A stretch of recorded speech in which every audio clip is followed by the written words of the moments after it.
Vamos a abrir nuestra Biblia en Juan, capítulo 21.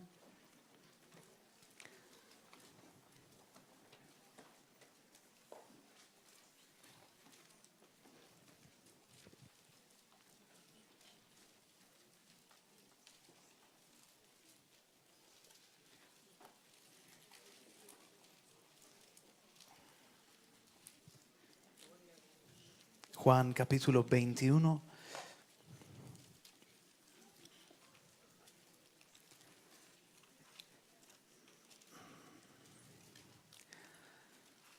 Amén.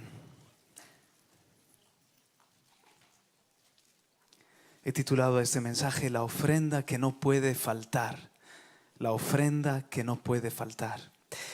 Dice en el verso 1 de Juan 21: Después de esto Jesús se manifestó otra vez a los discípulos junto al mar de Tiberias y se manifestó de esta manera. Estaban juntos Simón Pedro, Tomás llamado el Dídimo, Natanael de Caná de Galilea, los hijos de Zebedeo y otros dos de sus discípulos. Simón Pedro les dijo: me voy a pescar. Ellos le dijeron: nosotros también vamos contigo. Fueron y entraron en la barca y aquella noche no pescaron nada. Cuando ya amanecía, Jesús estaba en la playa, pero los discípulos no sabían que era Jesús. Entonces Jesús les dijo: hijos, ¿acaso tenéis algún pescado? Les gritó desde la orilla. Le respondieron: no. Y él les dijo: echad la red al lado derecho de la barca y hallaréis pesca. Entonces la echaron y no podían sacarla por la gran cantidad de peces. Entonces aquel discípulo a quien Jesús amaba dijo a Pedro: es el Señor.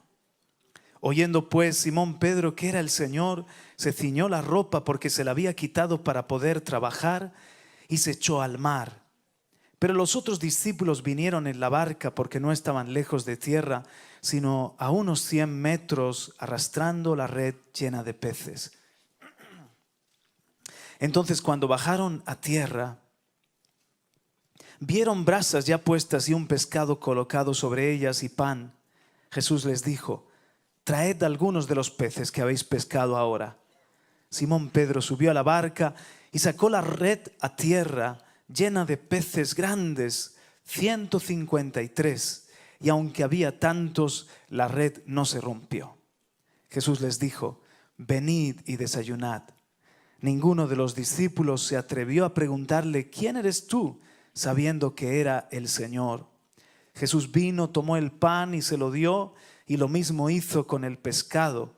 Esta fue la tercera vez que Jesús se manifestó a los discípulos después de haber resucitado de entre los muertos. Señor, gracias por, Señor, esta fiesta, tu maravillosa presencia, Señor. Es difícil cesar de cantarte, pero seguimos aquí adorándote también al escuchar tu palabra, Señor. También es adoración. Humillarnos delante de ti, ponernos a tus pies y como María prestar atención de todo lo que sale de tu boca, Señor. Gracias por tu bendición, gracias por la obra de tu Espíritu, Señor. En Él estamos confiando para que una vez más nos hable, nos bendiga, nos muestre tu voluntad, nos imparta tu gracia para obedecer tu palabra. En fin, sea tu nombre, Señor, muy glorificado también en el momento de la palabra. Y me encomiendo a ti como mensajero, Señor, sintiéndome débil y dependiente. En el nombre de Jesús, amén y amén. Amén. Démosle otro aplauso al Señor. Aleluya. Amén, amén. Sí, Señor. Por causa del tiempo hay algunos textos que voy a pedir que los busquemos juntos, pero otros que los vamos a ir proyectando y los leeremos así con la ayuda de los hermanos de multimedia que les estamos dando trabajo estos días.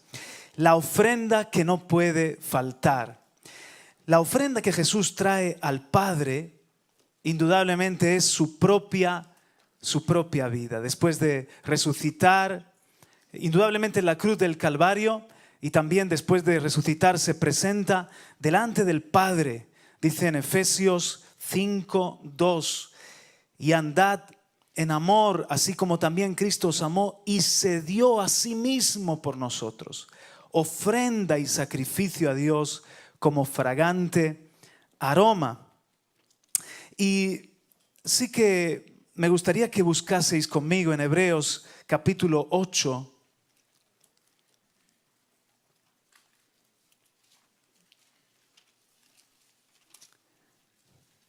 Hebreos 8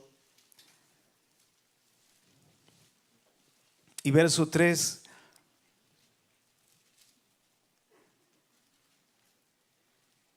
Os doy tiempo. Hebreos 8:3. Porque todo sumo sacerdote está constituido para presentar ofrendas y sacrificios, por lo cual es necesario que éste también, refiriéndose a Jesús, éste también tenga algo que ofrecer.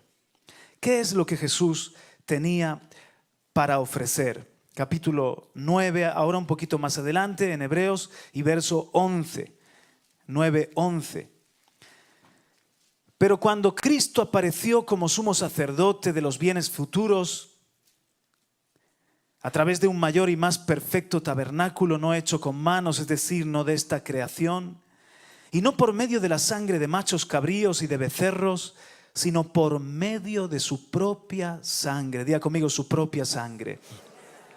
Entró al lugar santísimo una vez para siempre, habiendo obtenido redención eterna. Porque si la sangre de los machos cabríos y de los toros y la ceniza de la becerra rociada sobre los que se han contaminado santifican para la purificación de la carne, cuánto más la sangre de Cristo, el cual por el Espíritu eterno se ofreció a sí mismo sin mancha a Dios, purificará vuestra conciencia de obras muertas para servir al Dios vivo.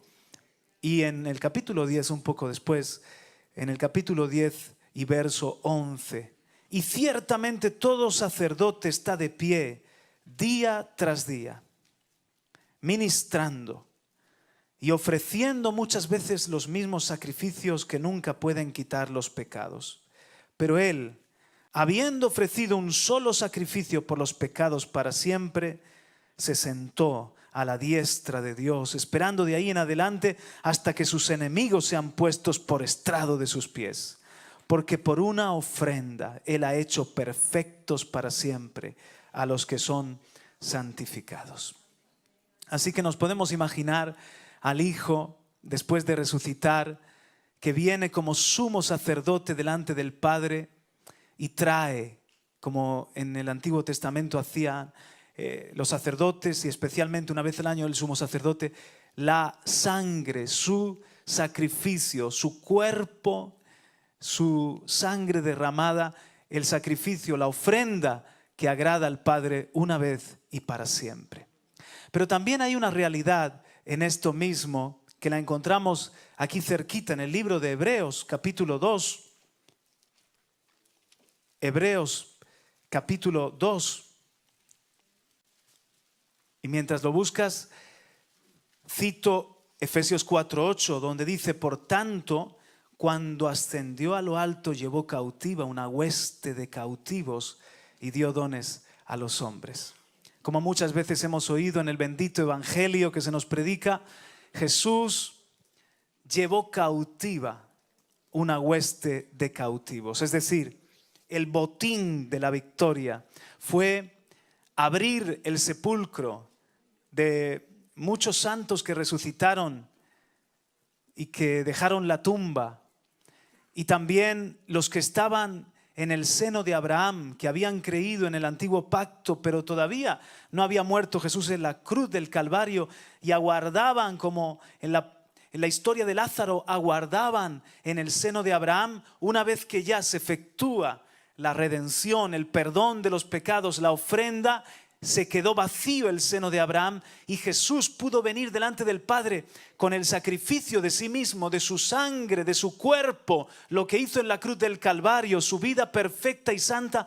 Pero detrás de Él Había todo un séquito, las primicias, los que habían esperado la redención de Israel, los que habían muerto en fe, confiando en el perdón de sus pecados por un sustituto y en el Mesías que vendría. Todos esos de alguna manera pueden entrar a la presencia del Padre tras Jesús y se convierten también en una ofrenda, en algo que el Hijo ha conquistado, ha ganado y que está ofrendándole al Padre, el fruto de su aflicción. Amén.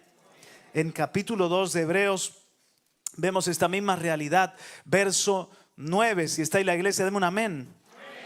Pero vemos a aquel que fue hecho un poco inferior a los ángeles. Está hablando de Jesús, coronado de gloria y honor a causa del padecimiento de la muerte, para que por la gracia de Dios probara la muerte por todos, porque convenía que aquel para quien son todas las cosas y por quien son todas las cosas, llevando muchos hijos a la gloria, ahí está la ofrenda de los hijos, hiciera perfecto por medio de los padecimientos al autor de la salvación de ellos.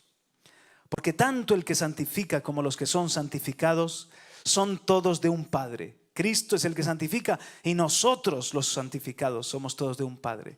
Por lo cual Él no se avergüenza de llamarlos hermanos, diciendo: anunciaré tu nombre a mis hermanos. En medio de la congregación te cantaré himnos. Y otra vez, yo en Él confiaré. Y otra vez, he aquí yo y los hijos que Dios me ha dado.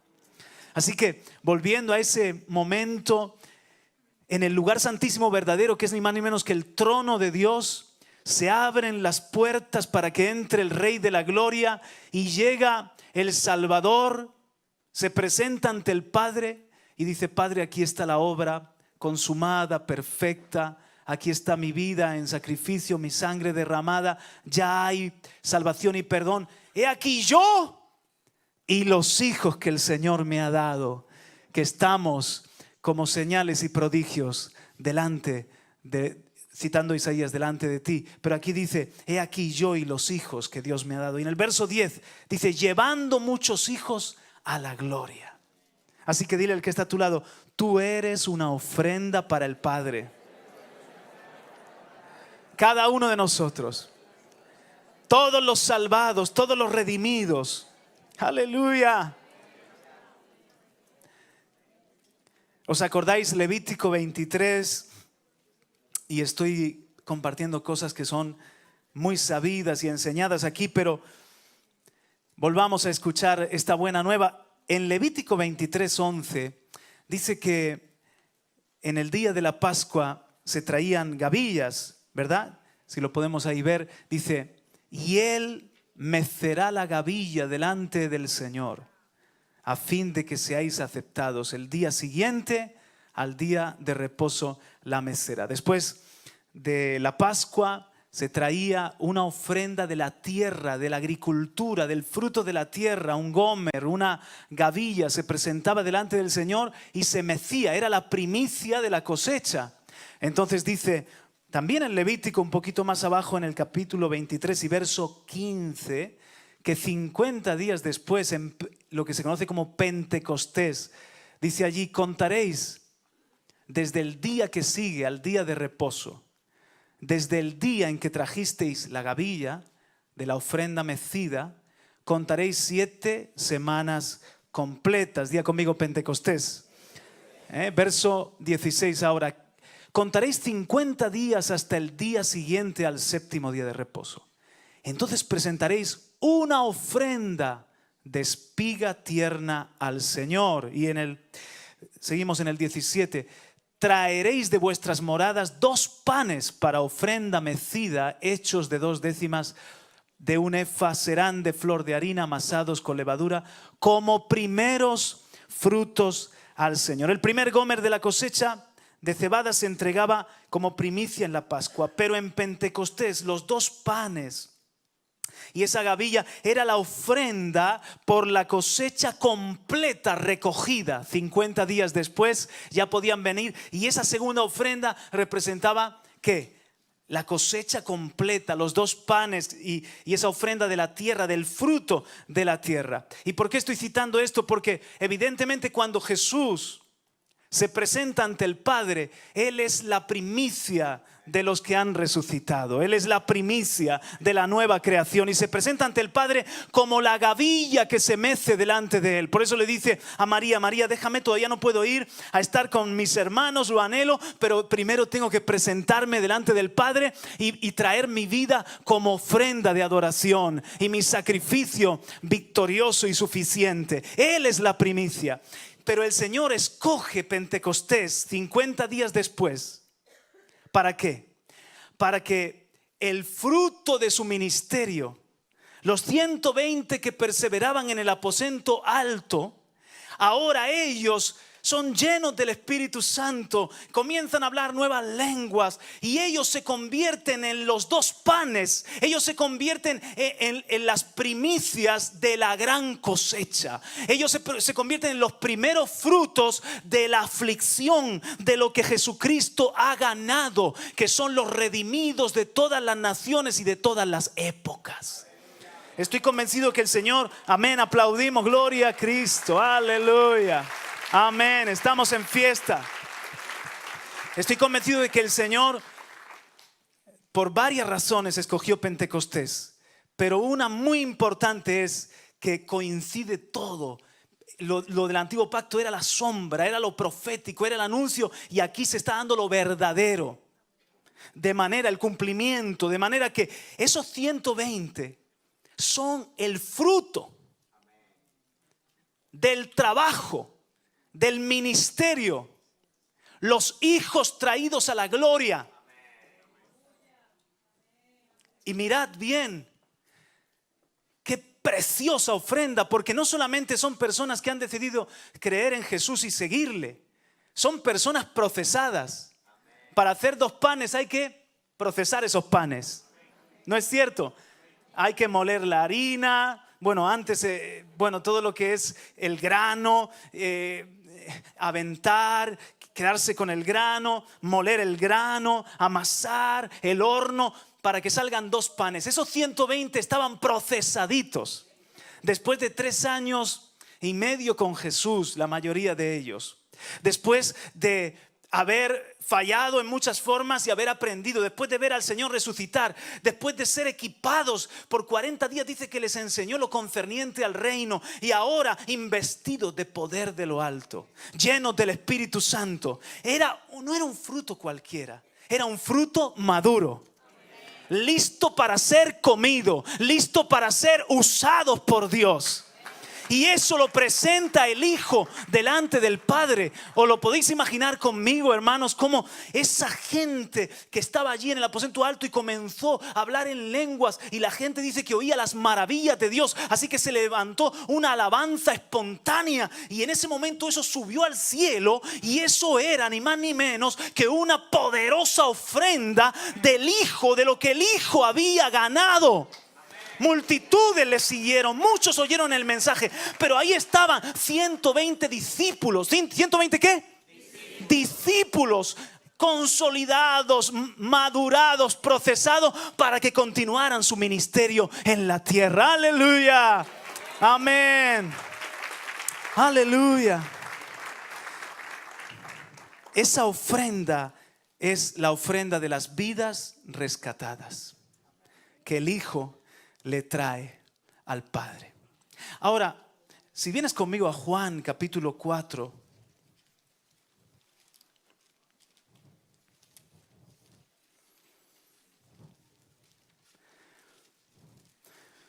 Juan capítulo 4, verso 31. El encuentro de Jesús, ¿verdad?, con la samaritana.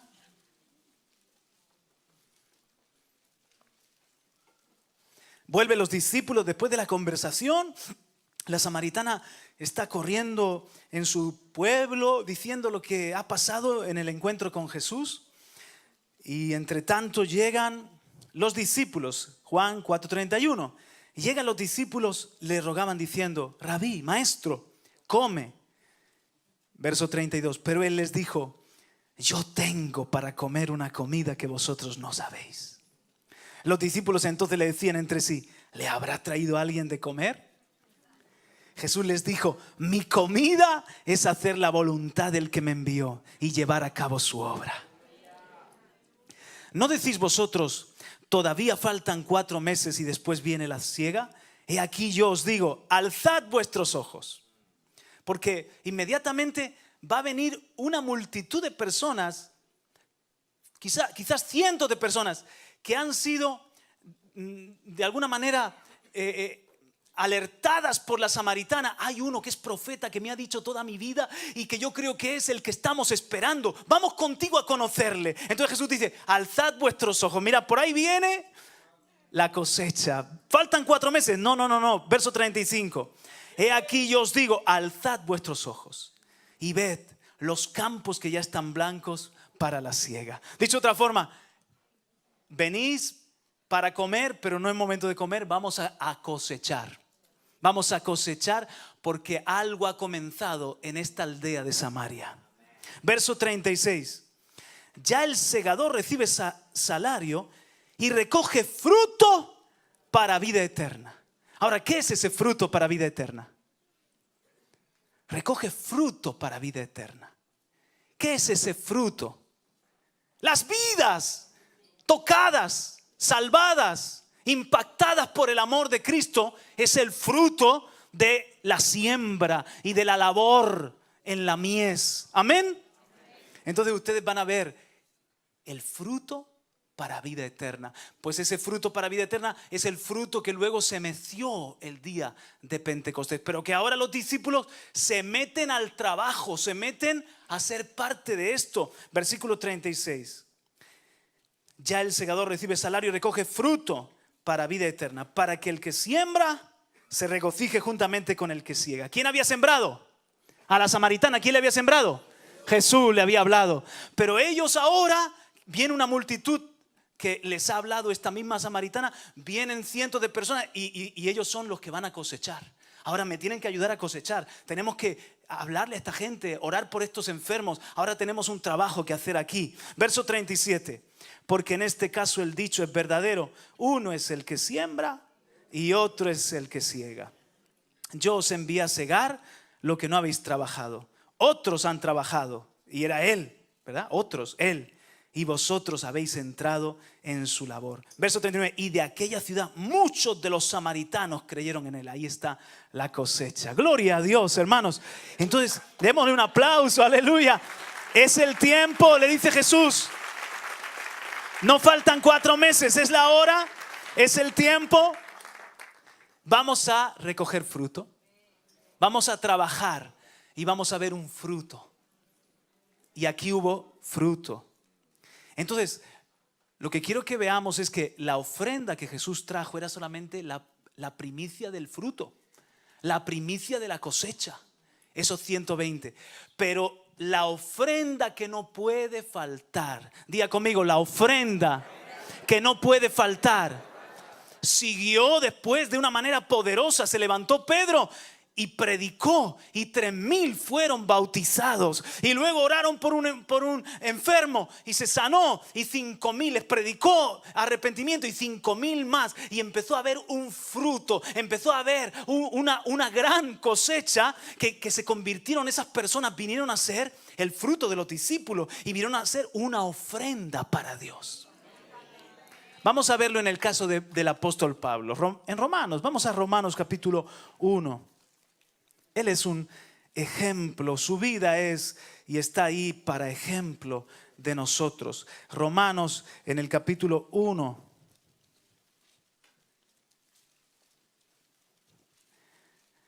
Escribe la epístola a los romanos, pero recordemos que el apóstol no había fundado esta iglesia, eran hermanos a los que él quería visitar.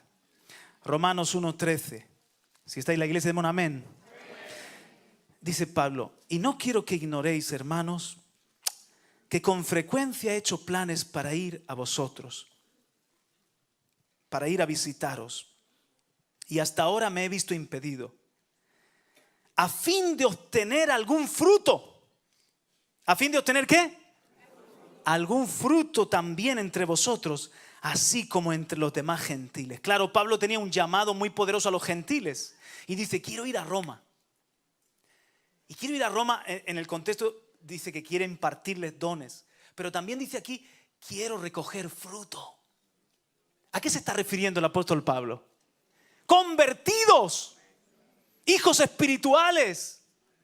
Unirse a la iglesia de Roma en predicar el evangelio y ver cómo nuevas personas se bautizan y entran a la vida en Cristo Jesús.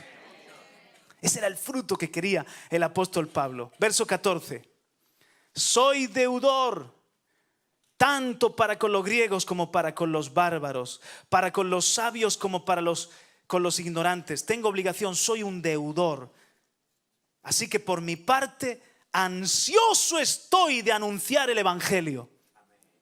¿Cómo estaba Pablo? Con unas ganas locas de llegar a Roma para ver si ahí también él cosechaba un fruto. Vamos a ver el corazón de Pablo. ¿Qué quería Pablo? ¿Hacer más grande la iglesia de Roma? ¿Ser también un eminente apóstol allá? ¿Es eso lo que quiere? Lo que quiere es lo mismo que quiso Jesús: llevar hijos a la gloria, llevar una ofrenda al Padre, llevar fruto. Aquí está el fruto del ministerio, del trabajo, del sacrificio en la cruz, de la predicación. Verso 15. Así que por mi parte ansioso estoy de anunciar el evangelio también a vosotros que estáis en Roma, porque no me avergüenzo del evangelio, pues es el poder de Dios para la salvación de todo el que cree, del judío primeramente y también del griego. Y al final de su epístola, en el capítulo 16, verso 5.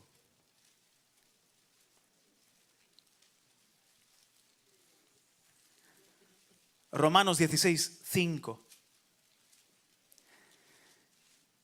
Está con saludos ya despidiéndose y dice: saludad también a la iglesia que está en su casa, en la casa de Priscila y Aquila, por los versos anteriores. Saludad a mi querido hermano Epeneto, que es el primer convertido a Cristo en Asia. Pues la palabra allí originalmente es apaque, el primer fruto o las primicias de Asia, en Asia. Entonces, ¿cómo Pablo se refiere a Epeneto? Un convertido, como la primicia, el primer fruto de Asia. Por lo tanto, era un hombre que a Pablo le producía mucha alegría, una primicia del sacrificio de la cruz en Asia. Ahí hay un fruto para la gloria de Dios. Pero sí hay un texto que es diáfano, clarísimo. Es en el capítulo anterior, en el capítulo 15 y verso 14.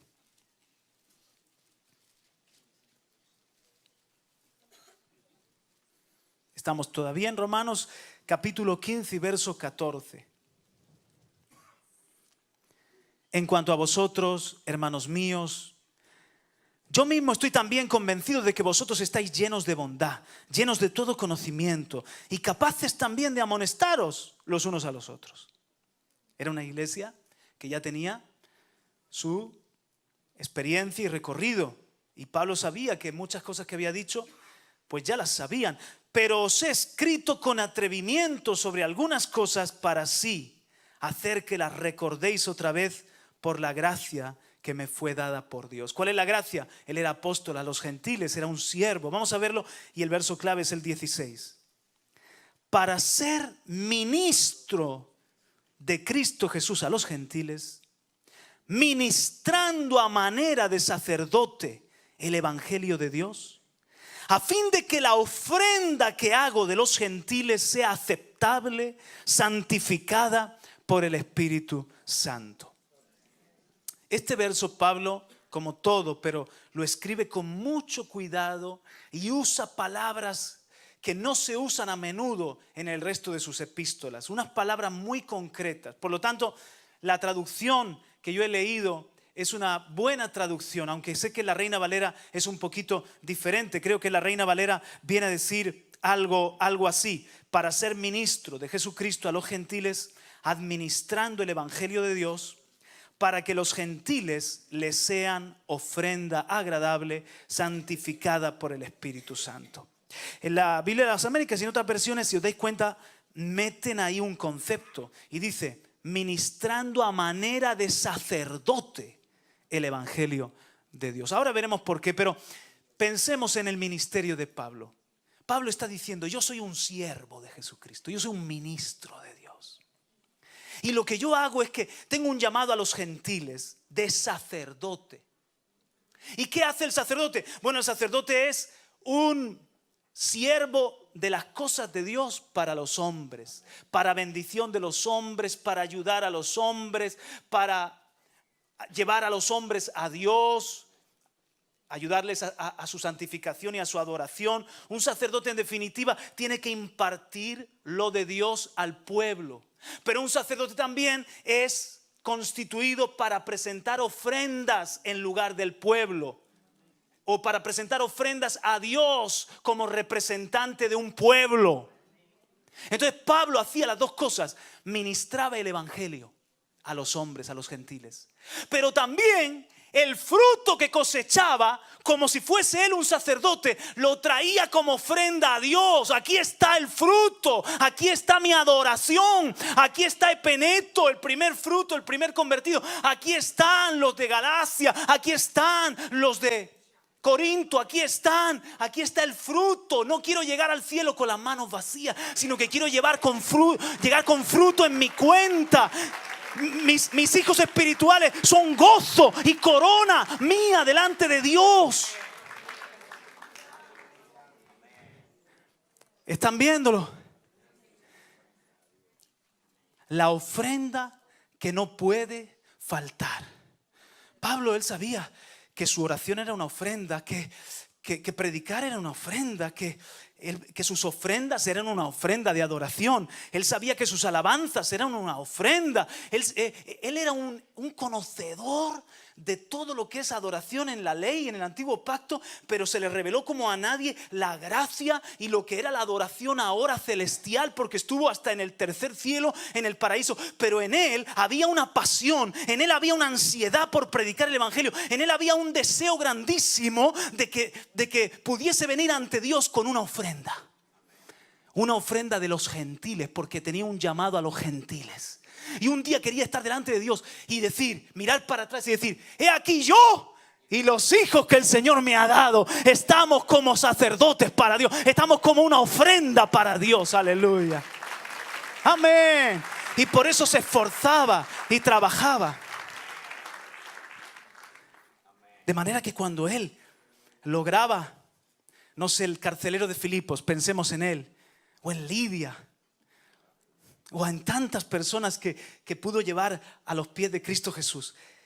Cuando él los ganaba para Dios, él no estaba pensando en hacer grande la iglesia. Él no estaba pensando en tener un seguidor y un apoyo y alguien más que fuese parte de la movida en la que él estaba. Él lo discipulaba, lo hacía madurar, le mostraba las verdades del evangelio, lo consolidaba, le decía: tú eres un discípulo que ahora tienes que hacer más discípulos. Y en definitiva lo presentaba para Dios. Llevaba a la esposa al esposo, llevaba a esos frutos, los mecía delante de la presencia de Dios. Tú eres el fruto de la aflicción de Cristo y tú eres mi ofrenda como sacerdote de los gentiles para Dios.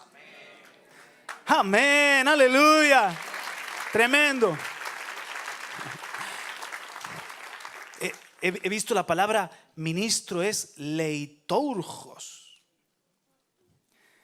Y es una palabra para detenerse en ella grande. Esta palabra es grande, porque los leiturgos eran los servidores voluntarios de Atenas, los patriotas que se daban por Atenas. Y dice Pablo: yo soy un leiturgos de Cristo Jesús. Me doy como siervo voluntario de Cristo Jesús. Pero es que luego dice, habla de su ministración y le llama jerurgeo. Y no estaba haciendo golgoritos. La palabra viene de hiero, sagrado, y ergo, obra. En definitiva, el jerurgos es el sacerdote sacrificador, el que hace la obra sagrada, el sacerdote. Geirurgeo, ministrar en servicio sacerdotal. Entonces cuando está hablando mi ministerio, mi servicio, mi administración, es un servicio sagrado para Dios. Como un sacerdote yo me presento delante de Dios y le presento una ofrenda. Y la palabra ofrenda es prosfora. Qué feas son las palabras estas, pero son muy profundas, hermano. Y prosfora es literalmente ofrenda, ofrecer, traer a Dios. Es una ofrenda sacrificial, la ofrenda de los mismos creyentes llevados a Dios. Di conmigo, yo soy una ofrenda, un sacrificio vivo. Aleluya. Cristo te ganó y alguien también te predicó y tú eres una ofrenda para Dios. Aleluya. Pero dice Pablo algo. Yo quiero que esta ofrenda, vamos a volver a leer el 16. Para ser ministro de Cristo Jesús a los gentiles, ministrando a manera de sacerdote el evangelio de Dios, a fin de que la ofrenda que hago de los gentiles sea aceptable, santificada por el Espíritu Santo. Entonces, Jesús, hermano, no trajo 120 de cualquier manera. Jesús no trajo en Pentecostés cualquier ofrenda. Pablo tampoco quería traer cualquier ofrenda. Vamos a leerlo en Colosenses, un poquito más adelante. En Colosenses, capítulo 1. La ofrenda que no puede faltar. Y esta palabra es para que nos la apliquemos cada uno de nosotros, como adoradores y como sacerdotes, que se nos meta la pasión del apóstol Pablo y que digamos, hoy yo quiero, cuando un día esté en el cielo, yo quiero estar y mirar para atrás y ver que hay un montón de fruto, cosecha, vidas que he podido ganar para Cristo Jesús y decirle, Señor, lo que me diste no me lo callé, de gracia recibí y de gracia di. Y mira, he llevado fruto, Señor, y aquí está como una ofrenda para la gloria tuya. Aleluya. Pero dice el apóstol Pablo en Colosenses 1, y al final, esto ya sería verso 28. Eso es, Colosenses 1, 28. A Él nosotros proclamamos, amonestando a todos los hombres y enseñando a todos los hombres con toda sabiduría, a fin de poder presentar a todo hombre perfecto en Cristo. La palabra teleios, maduro en Cristo. Y con este fin también trabajo, esforzándome según su poder que obra poderosamente en mí. De manera que Pablo no es que iba por ahí simplemente predicando el evangelio y como aquel que va teniendo hijos por ahí y va dejándolos diseminados. No. Pablo tenía una responsabilidad con los convertidos, una responsabilidad con las iglesias. A veces se quedaba con ellos, les daba la vueltecita, les visitaba, les escribía epístolas. Les escribía epístolas, oraba intensamente por ellos, porque no quería simplemente un fruto. Y un fruto que se pusiera después de todo pachucho, lleno de insectos, que se echara a perder, que creciese la cizaña alrededor y cosas así. No. Ese fruto ahora yo quiero que sea un fruto precioso, perfecto, maduro, agradable, santificado por el Espíritu Santo. Y voy a enseñarles, y voy a amonestarles, y voy a enviarles compañeros míos que les prediquen. Y voy a estar velando. No sé cuánto fruto, pero que sea bueno.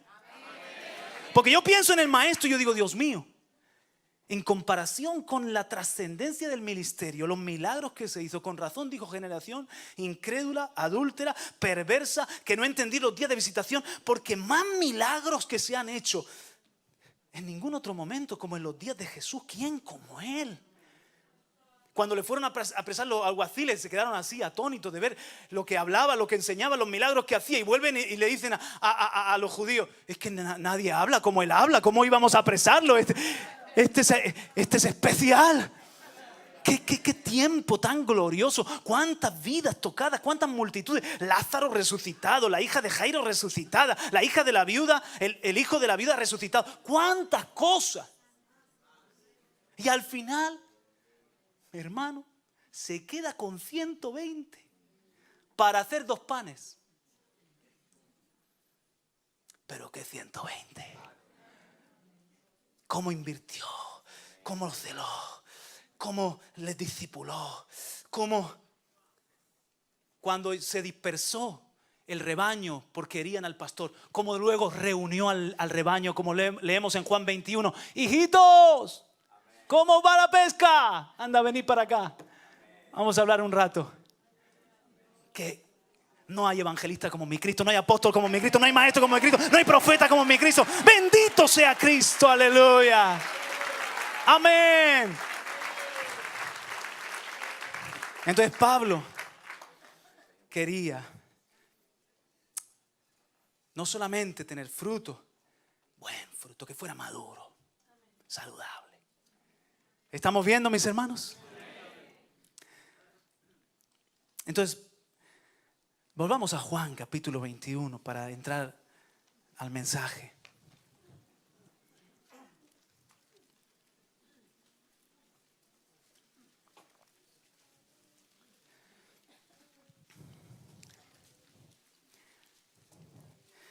Les voy a leer unas cuantas frases de Carlos Spurgeon.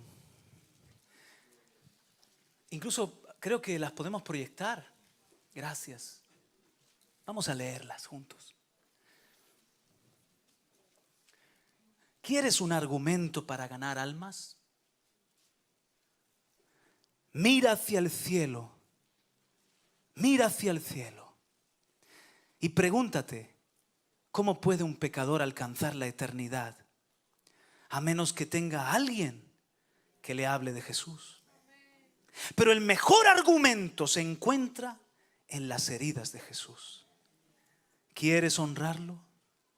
¿Deseas colocar coronas sobre su cabeza? Eso lo puedes lograr ganando almas para Él.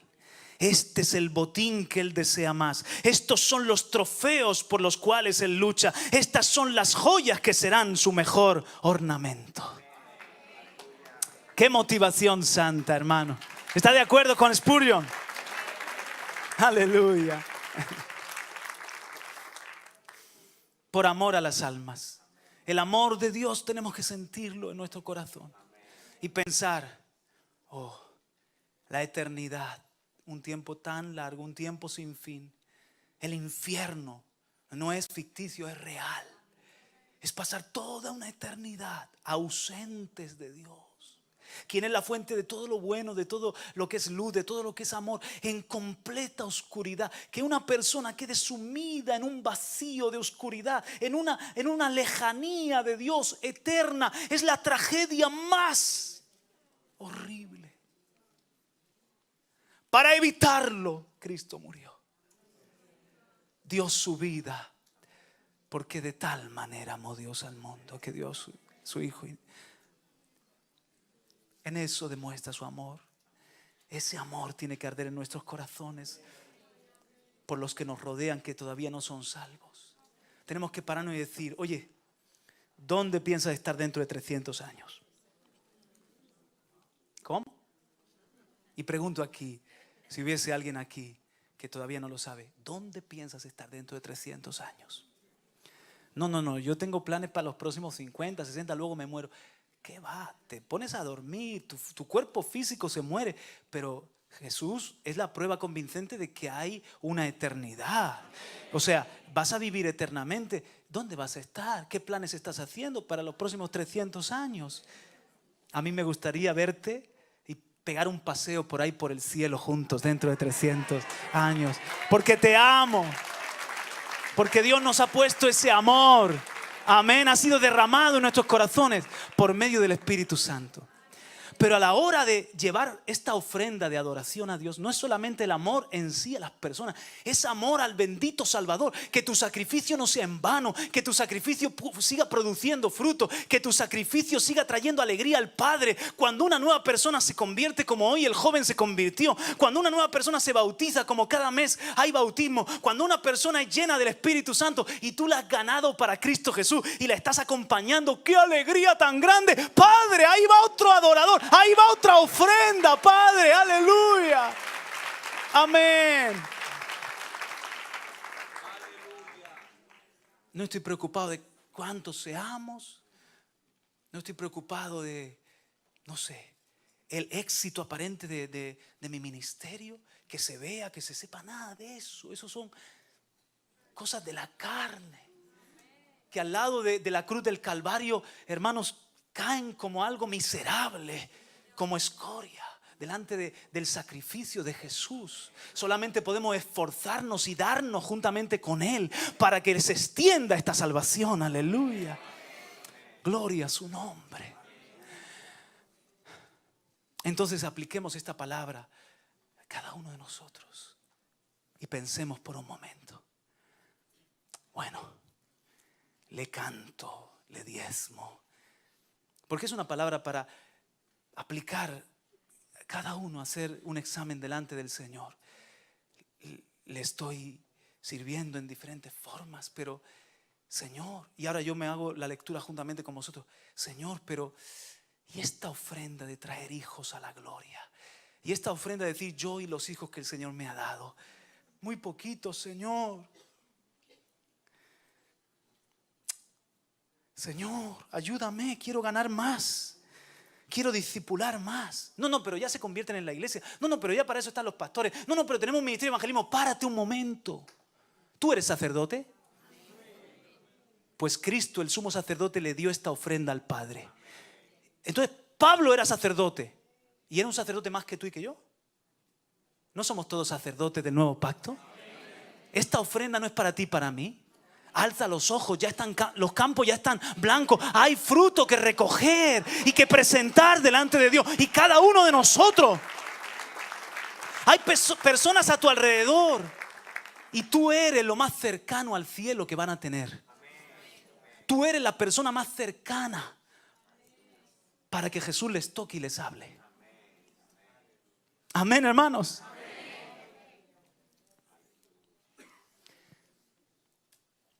En Juan 21, volviendo a Juan 21, y voy a poner esto acá. Es una red, evidentemente pequeñita, ¿no? Una red decorativa, una réplica.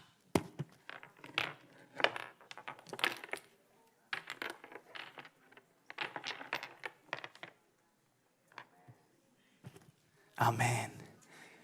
Está hecha para este propósito y para este día. Amén. Pregúntale al que está a tu lado, oye, ¿cómo está tu red?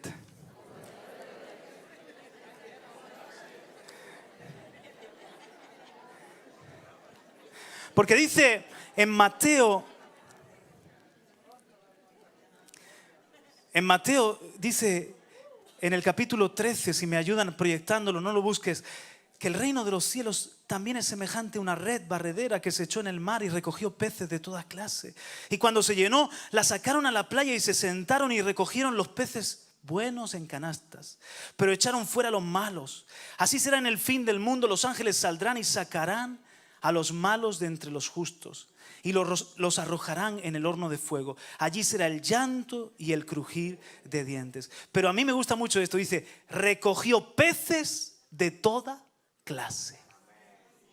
Entonces, hermano, piensa. Peces de toda clase. ¿Eso sabe lo que es? Peces, que Dios tiene peces para pescar entre los ricos y entre los pobres. Entre los bolivianos, los españoles, los argentinos, los colombianos. Y todas las etnias y todas las razas y todas las culturas. Entre los yonkis que están por ahí viviendo una mala vida y los que están en Wall Street. Donde tú vayas, Dios tiene peces en el mundo musulmán. Dios tiene peces en las diferentes religiones que hay que pescar. Y yo no creo en la pesca de anzuelo. La pesca de anzuelo es la pesca con engaño. Ocultando el anzuelo. Y le damos ¿cómo es? La carnada. La carnada. Y la iglesia es una experta en hacer anzuelos. Que cuando la gente se viene a dar cuenta y dice, oye, pero esto era una iglesia entonces, que de repente yo pensaba que estaba siendo parte de un programa cultural, de un no sé qué. Yo pensaba que esta radio era de música, pero ahora me están hablando, entonces ¿cómo es la cosa? Y cuando pues ahora va a ser que me estoy convirtiendo, va a ser que soy cristiano. y me están ayudando de una manera o de otra. Ya estoy dentro, pues ya estoy dentro. Yo creo en la pesca con red. Y la pesca con red es honesta. No me avergüenzo del evangelio porque es poder de Dios. Ayudamos a las personas, en la iglesia hacemos muchas cosas, pero estamos aquí para decirle a las personas: Cristo te ama, murió por ti, arrepiéntete de tus pecados, ven a la vida en Cristo Jesús. Él quiere libertarte, Él quiere revelarse a tu vida y que seas un ciudadano de su reino. Y hay personas que van a decir adiós y van a salir corriendo de la red. Pero los que son de Dios, hermanos, se les cae la red encima y intentan. Dice que el promedio para que una persona se convierta es que le abran 7 personas. Está estudiado. Han investigado. Oye, ¿cuántas personas te hablaron de Cristo antes de convertirte? Pues en esos estudios de estadística, el promedio es 7 personas. ¿No os ha pasado que a veces le habla a alguien y te dice: últimamente me habló mi tía, me habló el tendero, me habló el médico, no sé lo que me está pasando? Que la red se te está cayendo encima. Y te hablan por aquí, te hablan por allá. Y Dios te arrincona. Y cuando te vienes a dar cuenta, sus cuerdas de amor cayeron sobre ti. Y te conquista y ya no puedes hacer nada. Eres de Cristo.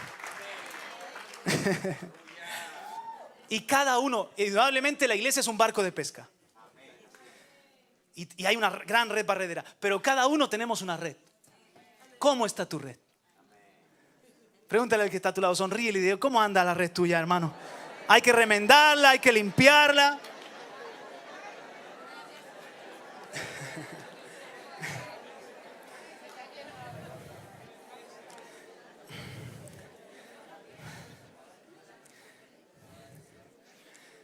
Dice en Mateo 4:18: y andando junto al mar de Galilea vio a 2 hermanos, Simón llamado Pedro y Andrés su hermano, echando una red al mar porque eran pescadores, y les dijo: seguidme y yo os haré pescadores de hombres. Entonces ellos, dejando al instante las redes, le siguieron. Y ahora podemos decir confiadamente que ¿qué es lo que yo soy? ¿Cuál es mi identidad? Yo soy un hijo de Dios. Yo soy un sacerdote de Dios, un adorador. Pero dentro de que soy un sacerdote y un adorador, yo soy un pescador de hombres. Y si antes hablábamos de la agricultura, el fruto, ahora hablemos de la pesca. Mi pesca va a ser mi ofrenda para el Señor. Así que di conmigo: soy un pescador de hombres. Porque si no eres un pescador de hombres, la pregunta mía es si le estás siguiendo. Seguidme, yo os haré pescadores de hombres. Todo discípulo que está siguiendo a Cristo sí o sí está aprendiendo a ser un pescador de hombres. Seguirle equivale a ser un pescador de hombres. Con esta santa motivación de la ofrenda que no puede faltar. Amén. Y entonces el ministerio de Jesús comienza con una pesca milagrosa en Lucas capítulo 5.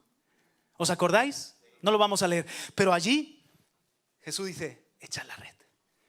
Les habían prestado la barca y dice: echad la red. Señor, hemos pescado toda la noche, esto es absurdo. Pero bueno, en tu palabra, si tú insistes, echadla. Y empieza a llenarse esa red. Y la barca, yo me imagino que de repente hizo... Y Pedro, atónito, llamó a Andrés: Andrés, venga, Juan, por favor, Jacobo, se nos hunde. Y los otros con la barca rápidamente echaron también ahí la red. Y las 2 barcas estaban que no podían salir de esa gran pesca. Y el milagro fue tan impresionante para un pescador que se postra ante el Señor y dice: apártate de mí, Señor, que soy pecador. Tú eres Dios. Y Jesús dice: tú eres un pecador, pero ahora le vamos a meter una S y te voy a hacer un pescador. Ven, no temas, sígueme, yo te haré un pescador de hombres. Entonces esa barca, esas 2 barcas con esa pesca tremenda, abundante, milagrosa, representaban lo que iban a vivir en 3 años y medio con Jesús. Vieron a Jesús tirando la red con una persona, con una familia, en un pueblecito, en una sinagoga, con multitudes y ayudándole a recoger. Señor, hay mucho trabajo. Hagamos un retiro espiritual o algo. Tremendo, la multitud le seguía y trabajando en esa gran pesca. Yo os voy a enseñar a ser pescadores de hombres. Y termina como un paréntesis, como empieza con una pesca milagrosa y termina con una pesca milagrosa. Pero la pesca milagrosa de Juan 21 es muy diferente. Porque fue una pesca menos abundante, menos copiosa. Si os dais cuenta, a ver, no eran 2 barcas, era una.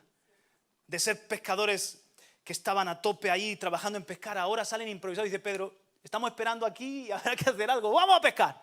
Yo me voy a pescar, ¿quién se viene? Vamos, venga. Y se remangan allí y se van a pescar. Improvisado. Con una red solamente. Y no fue una pesca tan abundante, fue más pequeñita. Pudieron llegar a la orilla y el mismo Pedro empezar a sacar la red.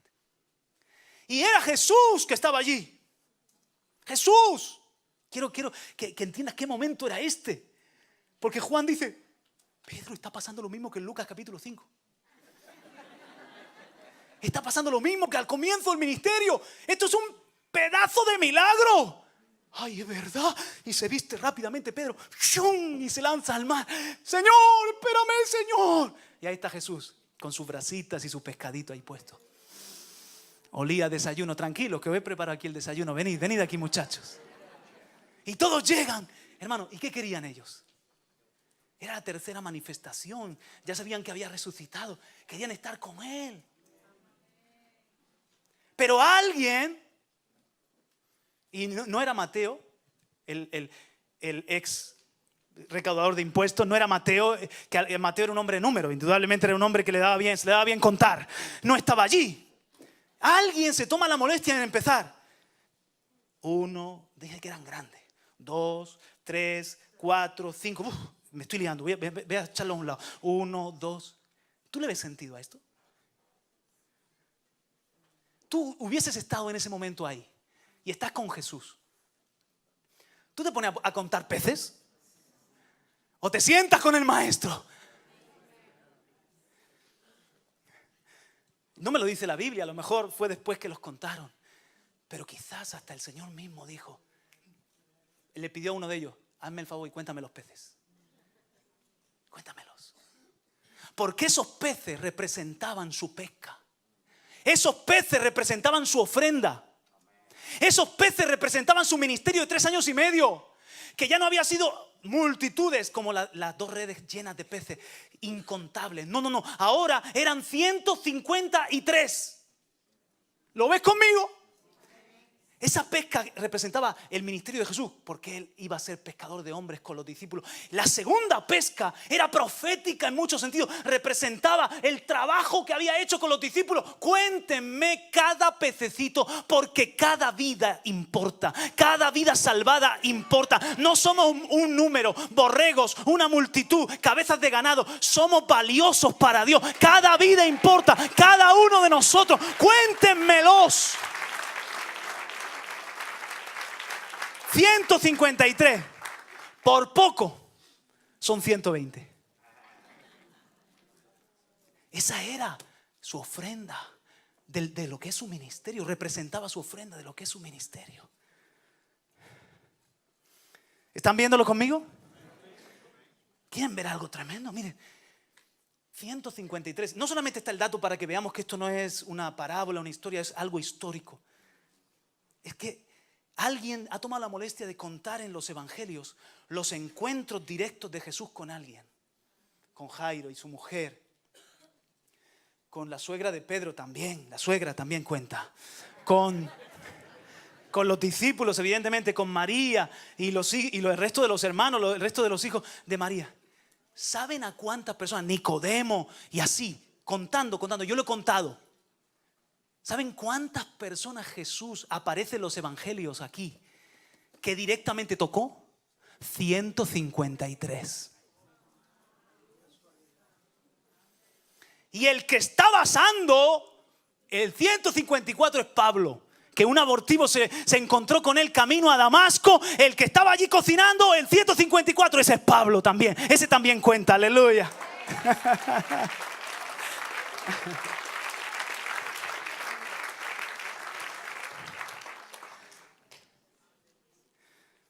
Cada vida es importante.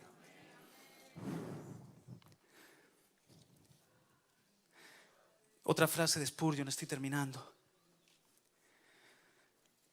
Otra frase de Spurgeon: si existiera tan solo un hombre o una mujer que no amara al Salvador, y si esa persona viviera en lo salvaje de Liberia, y si fuera necesario que todos los millones de cristianos viajaran hasta allí y cada uno le rogara que se entregara a Jesús antes de que se convierta, valdría la pena todo el celo, la labor y los gastos.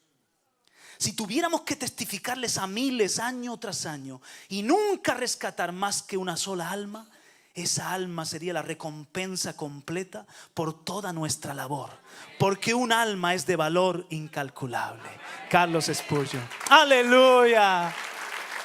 Hermano, a lo mejor tú dices: ¿cómo me gustaría llegar al cielo con 153? Pues si solamente llegas con 1 o con 5, ¿a ti te parece poca cosa? Hermano, eso es algo grandísimo. Eso es una ofrenda preciosísima. Cuida esa almita, discipúlala, ora por ella, dale paternidad, dale maternidad, preséntala a Dios.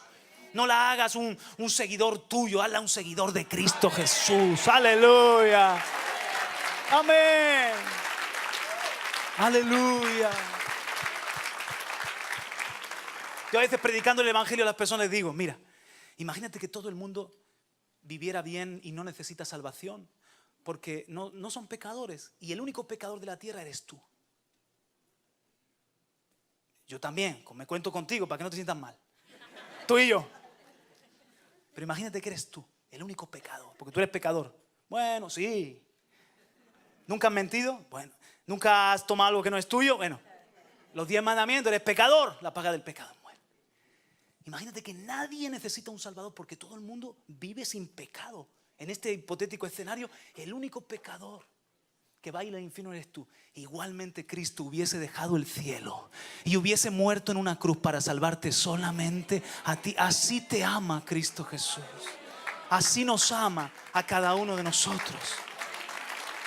Allá por el siglo XVI, época en la que la gente culta dominaba lo mismo el latín que el idioma materno, un erudito muy pobre cayó enfermo y fue llevado a la sala común de un hospital cuyas camas estaban separadas solo por una cortina. El hombre era pobre, pero era un erudito.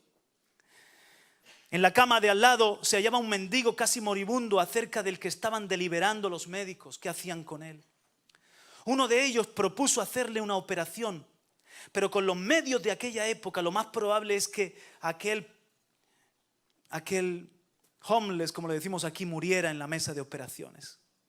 Entonces el cirujano dijo en latín, para ser comprendido solo por sus colegas y no por la gente común: faciamus experimentum in anima vili. Hagamos un experimento sobre un ser vil o sin valor. Pero detrás de las cortinas se oyó la voz del erudito enfermo que dijo: tan quam si foret anima vili, y la procura Cristo non designa tu sex morit. Por sin valor que sea, es un ser por quien Cristo dignóse morir.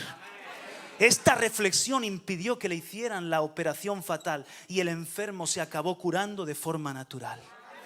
Ciertamente Cristo murió por todos los seres humanos, tanto los pobres como los ricos, blancos o morenos, cultos o ignorantes. Todos tenemos un gran valor a causa de que nuestras almas son eternas. Cada persona que nos cruzamos en el metro, que es familiar, compañero del trabajo, aquel que atendemos en nuestro negocio, tenemos que mirarle como el Señor le mira, con esos ojos de amor, y decir: Señor, dame la oportunidad, dame el momento, Señor. Saco la red lista.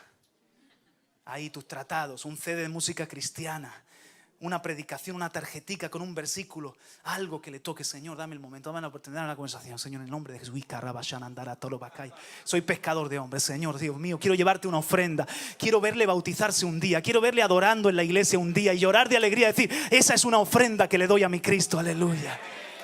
Amén. Amén. Aleluya.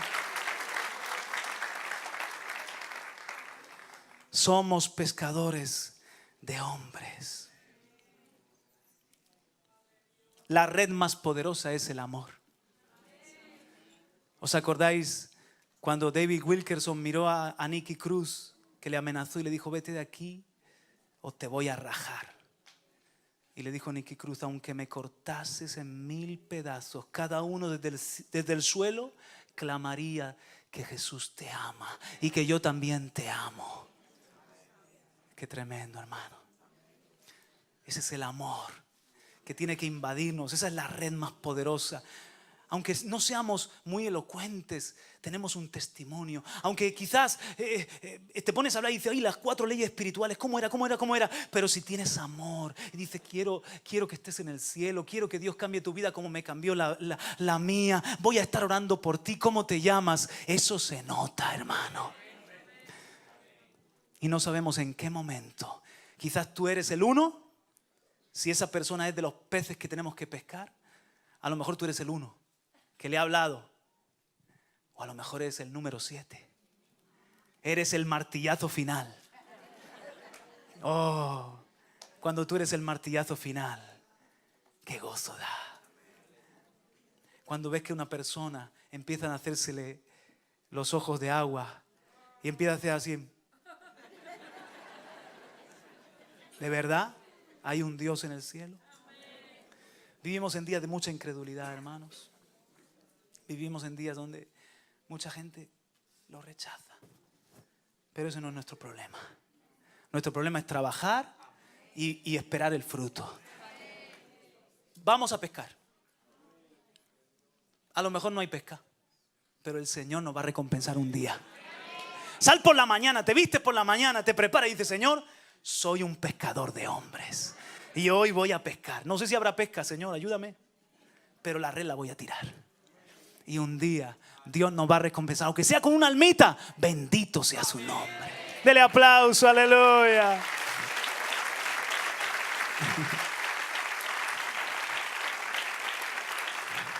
Una última frase de Carlos Spurgeon. La podemos proyectar también. Si los pecadores van camino a la maldición, ahí hay un error. Si los pecadores van camino a la maldición, al menos que tengan que saltar por encima de nuestros cuerpos para entrar al infierno. Y si perecen, que perezcan con nuestros brazos aferrados a sus rodillas, suplicándoles que se queden. Si el infierno debe llenarse, al menos que sea arrebatando a los perdidos de los dientes de nuestro esfuerzo y que ninguno se vaya sin advertencia ni oración. Carlos Spurgeon. Aleluya. Amén.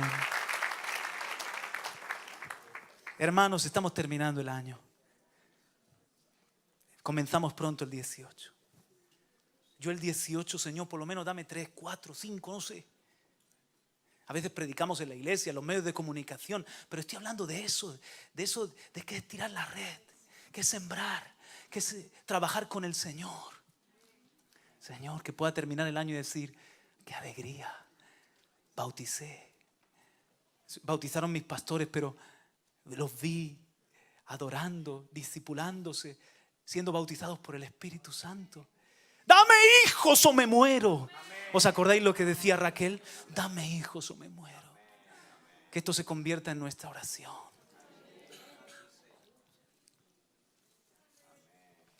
Me impactó esto. William Gladstone dio cuenta de la muerte de la princesa Alice en el Parlamento inglés. Y lo hizo de la siguiente forma. La hija de la princesa estaba muy enferma con difteria. Los médicos le dijeron a la princesa que no se acercara a su hija y sobre todo que no la besara, pues se pondría en peligro su propia vida con el simple contacto. Pero estando la pequeña en el lecho de muerte y haciendo esfuerzos por respirar, la madre, olvidándolo todo, la tomó en sus brazos. La niña jadeaba, haciendo esfuerzos por respirar, y le dijo a su madre: mamá, dame un beso. La princesa, sin pensar en sí misma, besó a su hija. Se contagió de la difteria y unos días más tarde fue para siempre a estar con su Señor, al igual que su hija. El amor verdadero no repara en el sacrificio. El amor verdadero desconoce el propio peligro. El amor verdadero no cuenta el coste absolutamente de nada. Tal es el amor de Cristo por nosotros. Él besó a la humanidad sin importarle nada. Él dejó el trono y te besó a ti y me besó a mí para salvarnos. Y tuvo que morir en ese esfuerzo de amor. Pero por eso hoy estamos delante de Dios. Somos la ofrenda que no puede faltar. Somos el fruto de su aflicción. Ese es el amor que tiene que llenar nuestras vidas, hermanos, para que podamos también llevar el beso de Cristo a otros también. Señor, te damos gracias por tu palabra. Gracias, Señor, por alentarnos a ser pescadores. Pablo dijo: me hago judío a los judíos para ganar a los judíos. Me hago como bárbaro a los bárbaros para ganarlos. A los que están sin ley como sin ley para ganar a los que están sin ley. A los que están bajo la ley como si aún estuviera bajo la ley para ganar. A todos me he hecho de todo para ver si por medio de alguna forma puedo ganar, aunque sea unos pocos, y así ser partícipe con el Evangelio. Señor, llénanos de pasión por los perdidos. Señor, llénanos de esa pasión de Cristo por las almas. Queremos ganar, Señor, a otros hijos que han de creer también. Queremos llevar 120 como ofrenda mecida al Padre. Queremos llevar nuestra propia pesca milagrosa. No confiamos en nuestra habilidad. No confiamos en nuestra elocuencia. No confiamos en nada del hombre. Confiamos en tu Espíritu Santo, que nos dé palabra, que nos dé gracia, que nos dé amor. Que cada uno de mis hermanos que son sacerdotes y yo también, Señor, podamos un día estar ante ti, mirar atrás y ver detrás nuestro quizás a nuestros hijos, a nuestros hermanos, a nuestros padres, a vecinos, a compañeros del trabajo. Muchos quizás no, pero otros sí. Hoy tomamos la red, Señor, y decimos que te vamos a seguir en el nombre de Jesús. Y con tu ayuda te daremos esa preciosa ofrenda en el nombre de Jesús. Amén y amén. Aleluya, aleluya.